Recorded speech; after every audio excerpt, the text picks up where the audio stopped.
Bonjour, je vous présente cet ouvrage. Vincent Descombes, Les institutions du sens.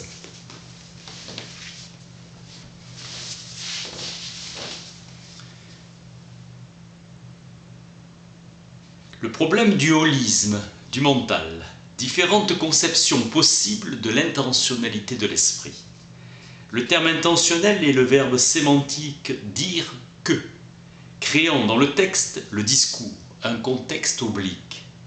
Le livre est une denrée mentale, Mallarmé.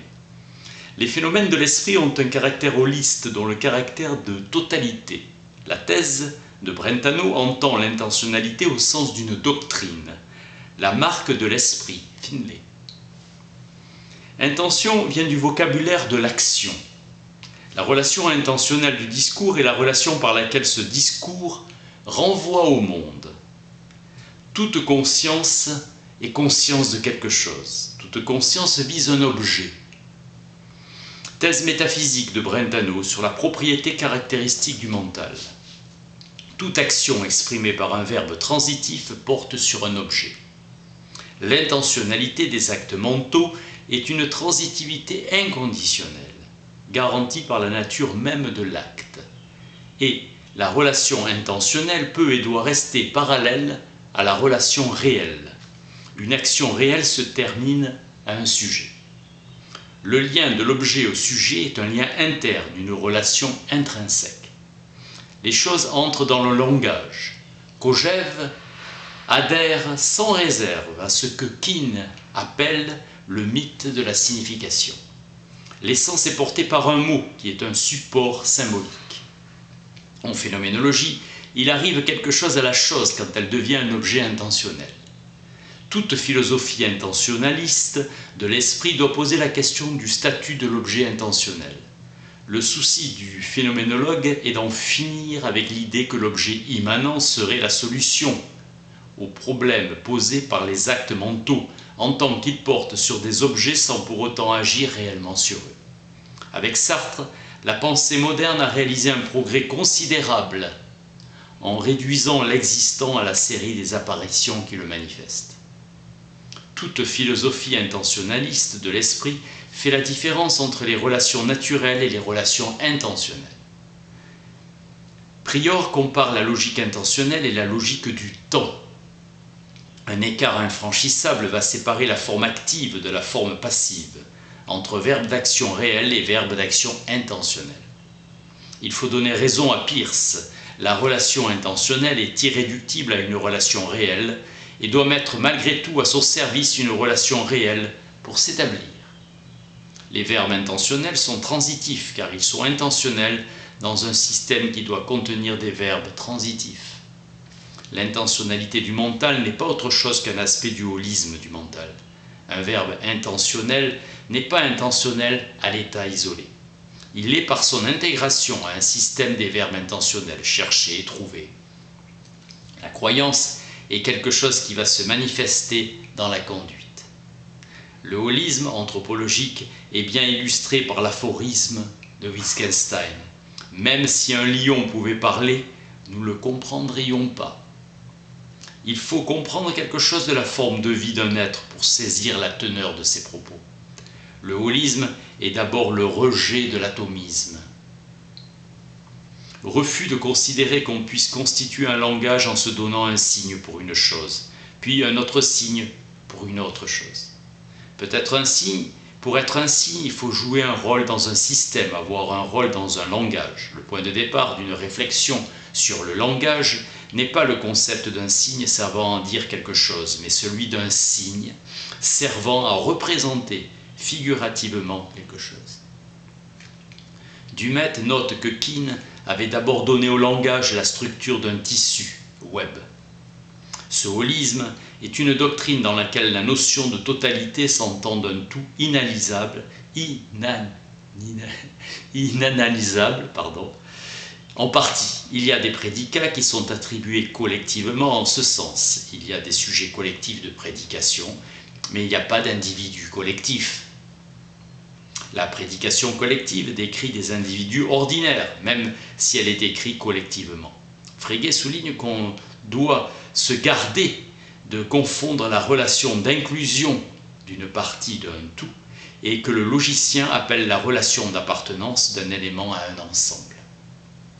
Wittgenstein est passé en philosophie d'un atomisme extrême dans le Tractatus à une forme de holisme. D'abord, en embrassant sans réserve l'orientation générale de Russell, qu'il appelait non pas le holisme mais le monisme des néo-hégéliens. Puis, souligne la différence avec Frege, la classe où l'extension d'une description est une totalité logique, pas une totalité concrète. La doctrine de la causalité structurale est l'idée selon laquelle des activités sont soumises à des contraintes formelles, des contraintes imposées par la façon dont le système est construit. Avec Nelson Goodman, on constitue un tout avec des individus. La description holiste est la description d'une chose d'un certain genre et non pas de plusieurs choses de ce genre.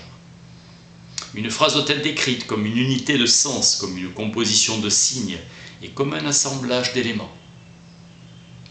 Le progrès qu'a représenté l'algèbre a été d'accéder à un niveau d'abstraction formelle tel qu'on n'y a affaire qu'à des signifiants sans signifier. Ce niveau d'abstraction est celui de ce qu'on appelle la pensée formelle. À un certain niveau d'abstraction, tous les mots utilisés sont des mots vides, des signifiants dont la fonction n'est pas de signifier, mais de rendre possible la constitution d'une expression bien formée. La notion de phrase est antérieure à celle de mot. L'ordre intelligible consiste à partir de la phrase. Le holisme est bien rendu par l'aphorisme « le tout précède ses parties ». C'est un point de vue nécessairement intentionnel. La propriété d'aimer est authentiquement une propriété de relation, et la relation résiste à l'analyse. Russell a saisi la logique de la description du don, fait atomique, c'est-à-dire indécomposable. La relation du don est intentionnelle. Le tout doit être donné avant ses parties. L'obligation de donner, de recevoir et de rendre. Chez Lévi-Strauss, le dernier mot de la théorie sociologique de la famille revient à l'interdit de l'inceste. La raison d'être du système tout entier serait la nécessité d'échanger. L'esprit d'objectivité, c'est le monde moins la présence vivante du sujet. Les institutions ne sont pas seulement de grandes organisations, ce sont aussi des systèmes conceptuels.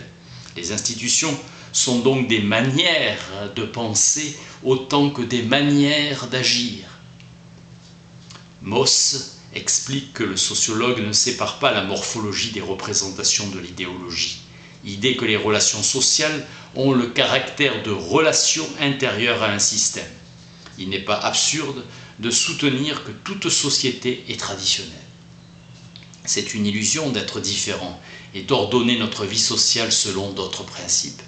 Quiconque accomplit une action sociale manifeste à la fois un esprit subjectif, une capacité à l'action individuelle, une visée relevant du quant à soi et un esprit objectif, une capacité définie dans le système, à coordonner son action à celle d'un partenaire.